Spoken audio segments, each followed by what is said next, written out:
is a presentation of Blakesley Sports Media.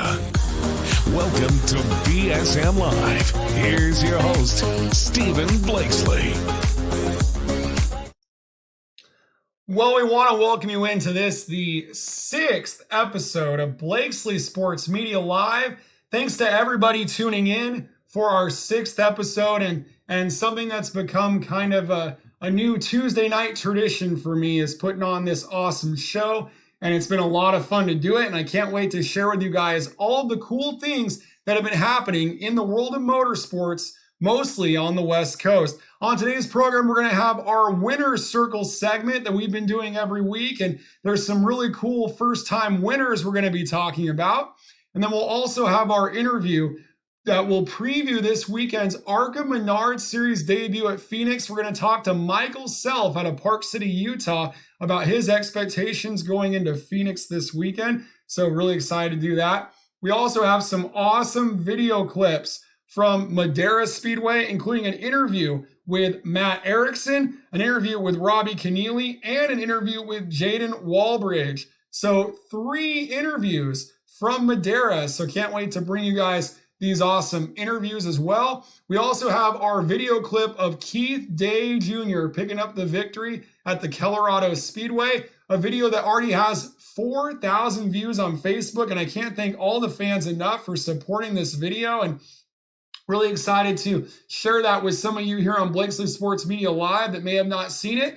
And then we'll end our program today with a look at the other classes that raced at Keller Speedway, and we have some clips of a really good battle in the IMCA stock cars, the Center Valley mini stocks, and the IMCA A modified. So in just a moment, we'll have that interview with Michael Self. And while you guys start to log in here to Blakesley Sports Media Live, let me know where you're tuning in from.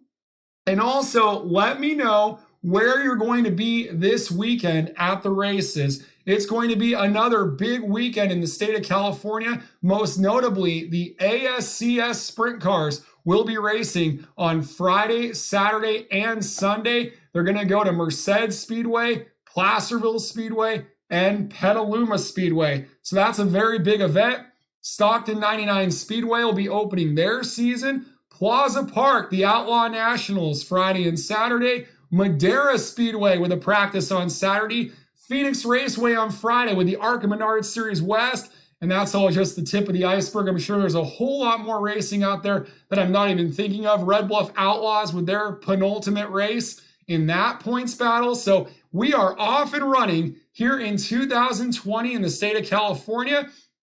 And Madera Speedway is looking like they are in for a very big season to come. A great turnout of cars this weekend at Madera. We had about 30 late models in the pits for a practice day, and they were joined by some Bandoleros, some Mini Cups. We had some Toyota sedans and modified Super Toyotas, some hobby stocks, some sprint cars. There were about 40 cars in the pits at Madera, and we got some interviews with some of the drivers involved, and we're going to play those interviews right now.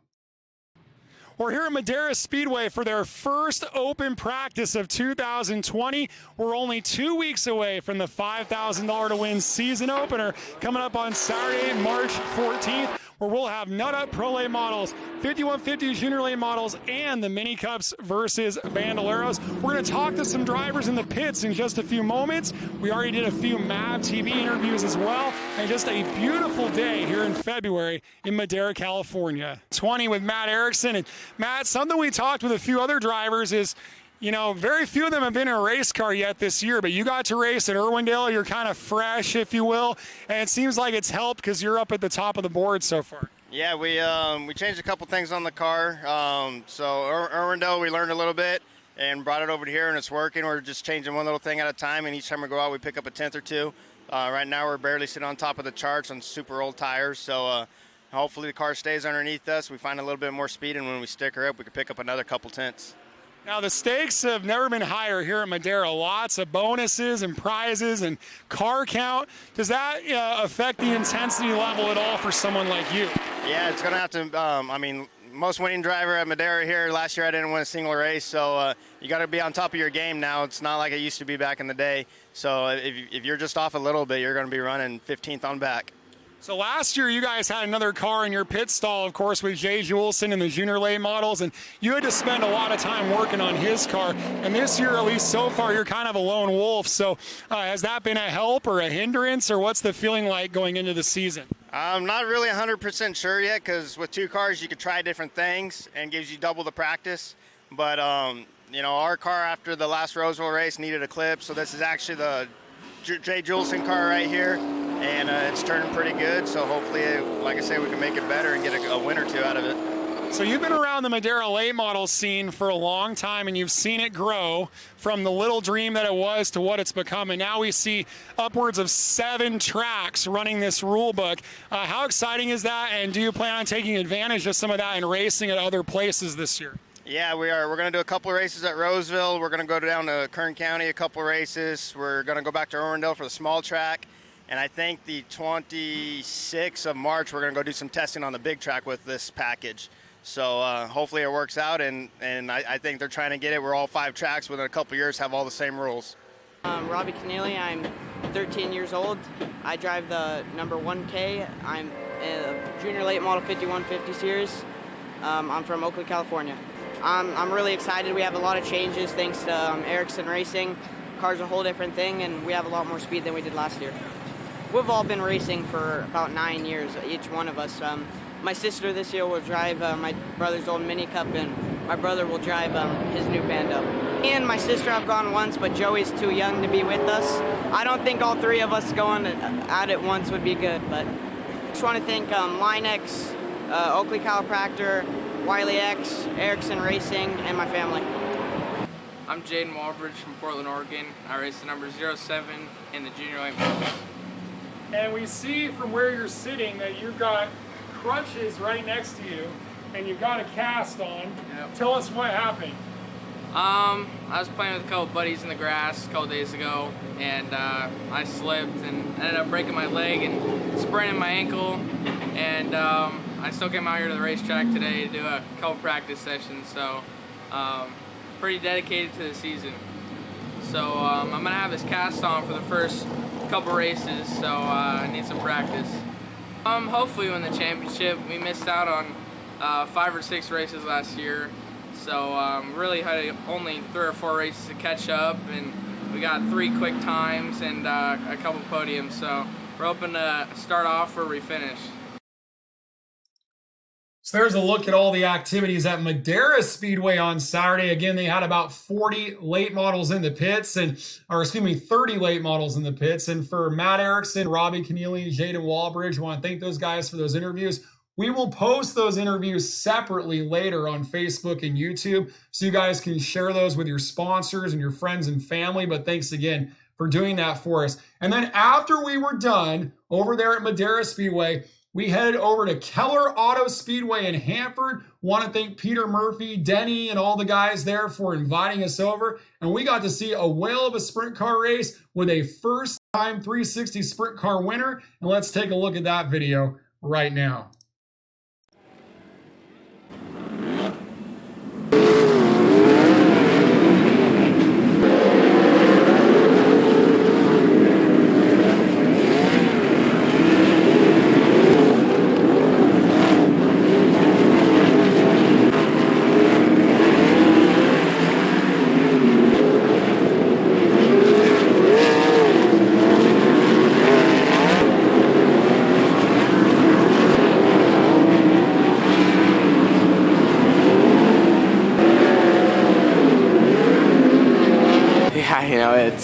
I'm just speechless right now. It was all night we were good. I mean, me and Rick, car was good, and I just felt good all night. I'm just, to be honest, I'm just so speechless right now to get my first 360 win, and it's just unbelievable.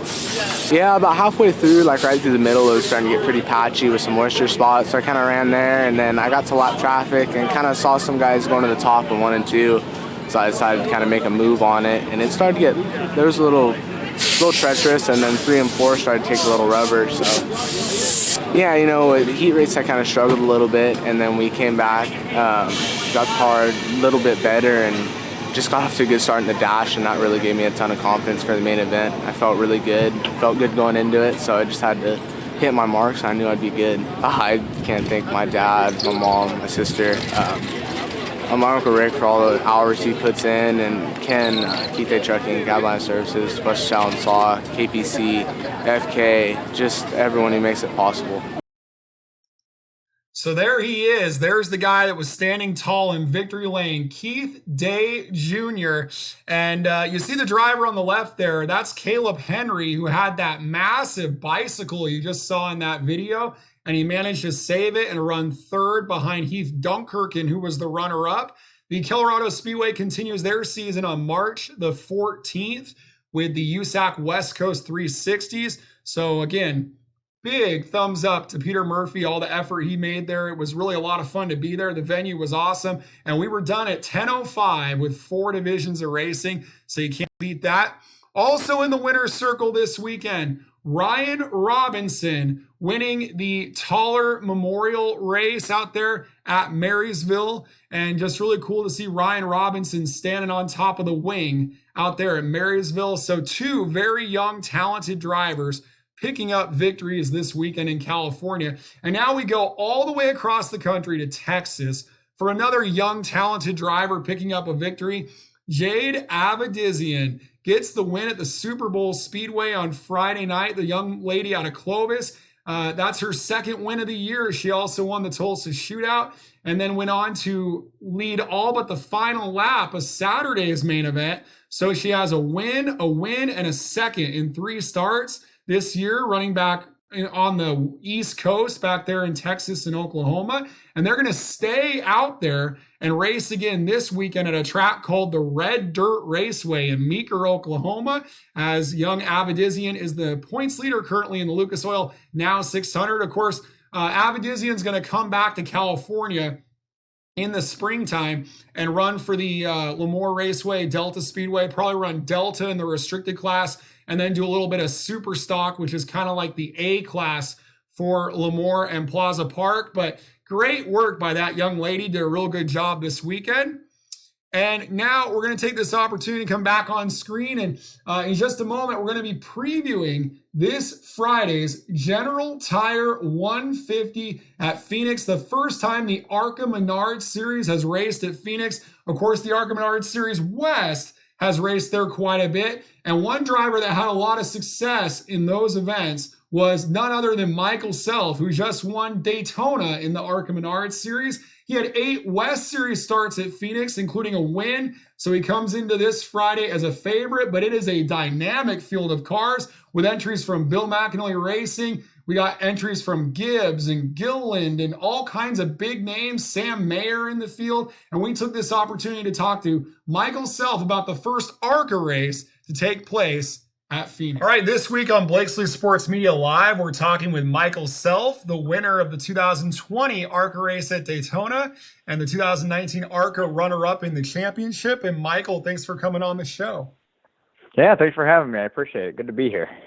Well, we're heading into Phoenix, a track where you have 8 West Series starts and a win there. So how excited are you for the ARCA Menards Series to be heading to Phoenix this weekend?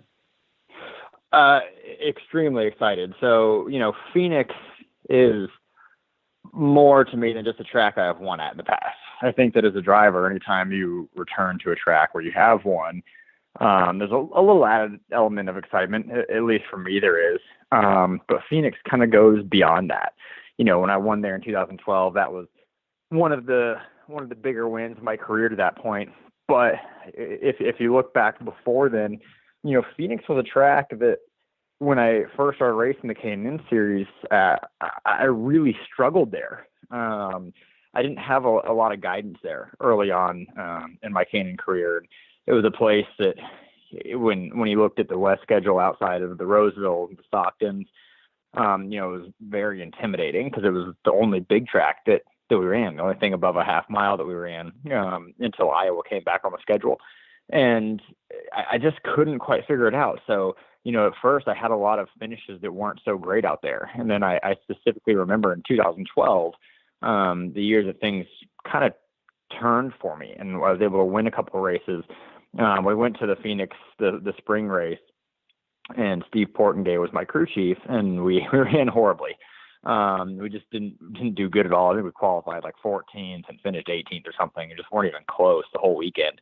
And I remember sitting down after that and just talking through so much with Steve about the track and about what I was doing wrong and the driving style that I had, why it wasn't working.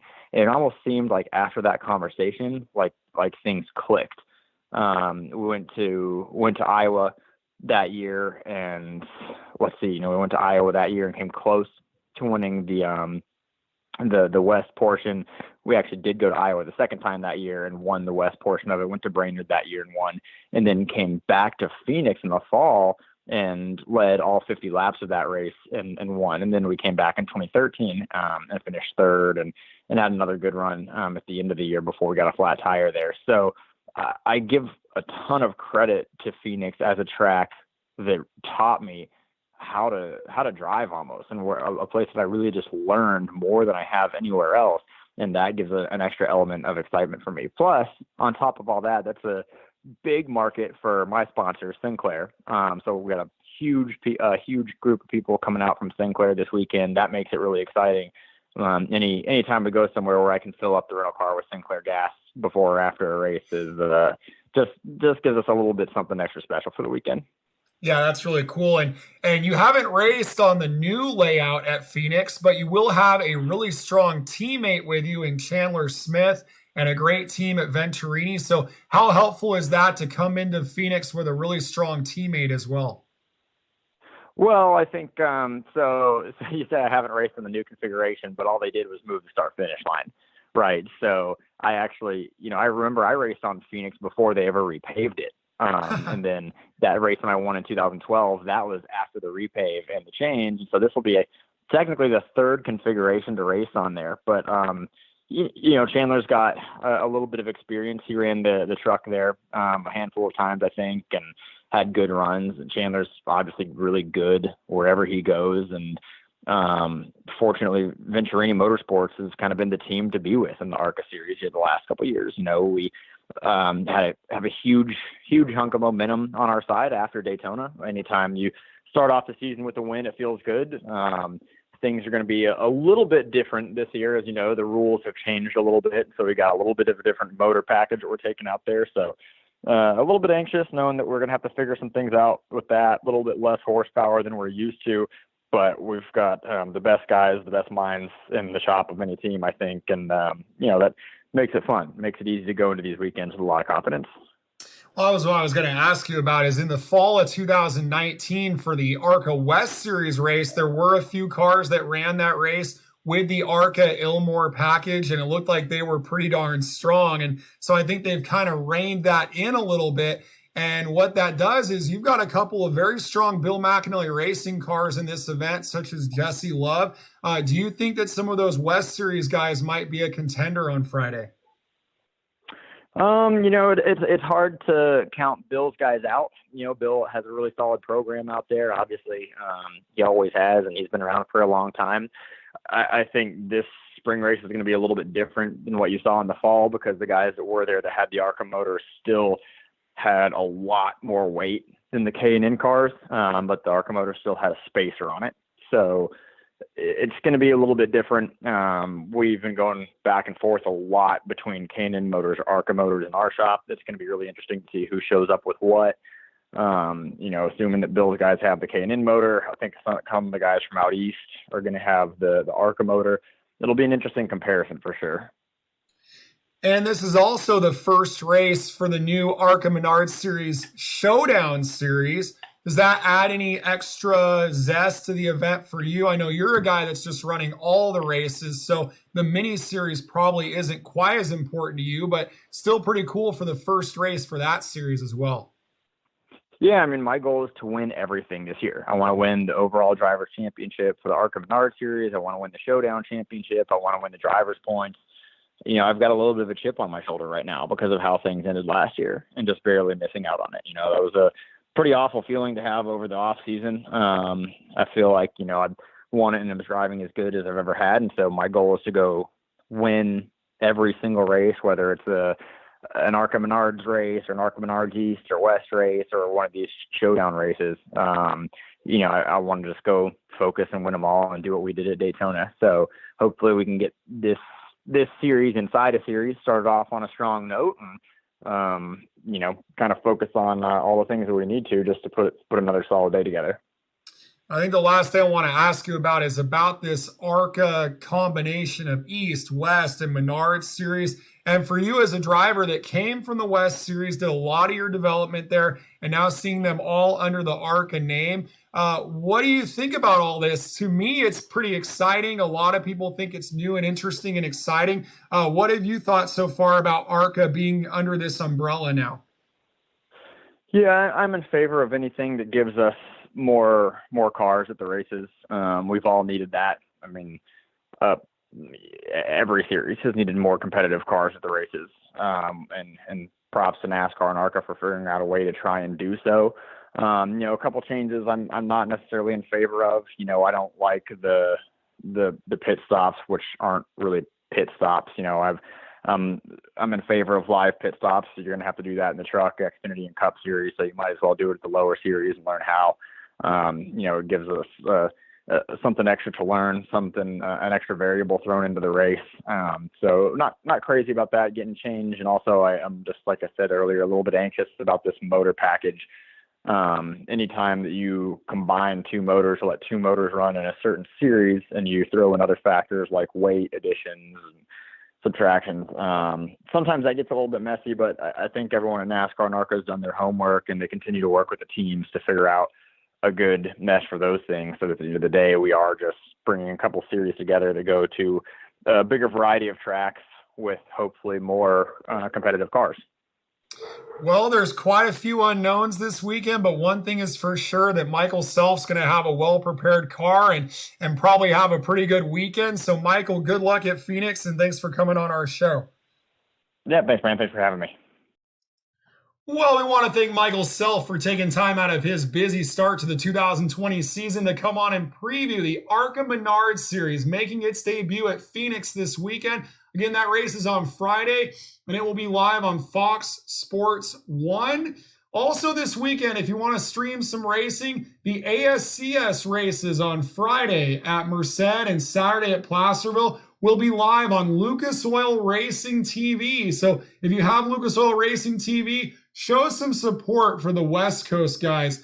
Those are looking like they're going to be really exciting races. On Friday, down at Canyon Speedway in Arizona, there were 8 California cars in the 50-car field. All 8 of them made the A main event. And then on Saturday, Justin Sanders just about won the main event. So we know the California guys are going to be really strong this weekend. So you can either go to the races again, Friday Merced, Saturday Placerville, Sunday Petaluma, or you can stream the first 2 nights on Lucas Oil TV. So I want to encourage you guys to try to do that because we just want to show all of our support for West Coast racing. And then also on Flow Racing, they're going to be streaming the USAC Shamrock Classic. That's from the indoor races out there in Illinois with the USAC midget cars. So you want to check that out as well.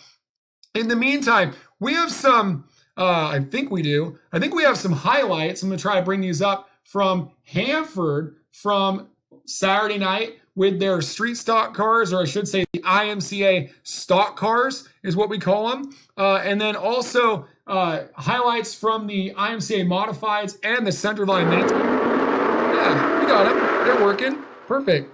Okay, so these are the IMCA stock cars that competed at the Keller Speedway in Hanford, and a great field of cars. Lots of 3 and 4 wide battling early on in this event. And then as the event transpired, it turned into a war of a battle at the front between a couple of veterans of the division, Eric Hamilton and Wayne Dotson. That's Wayne Dotson snaking through the pack there and trying to reel in the 00 of Eric Hamilton. And they kept up this battle the entire race. I didn't get a clip of the contact they had coming to the finish line, but Eric Hamilton fending off the wily veteran for the victory there.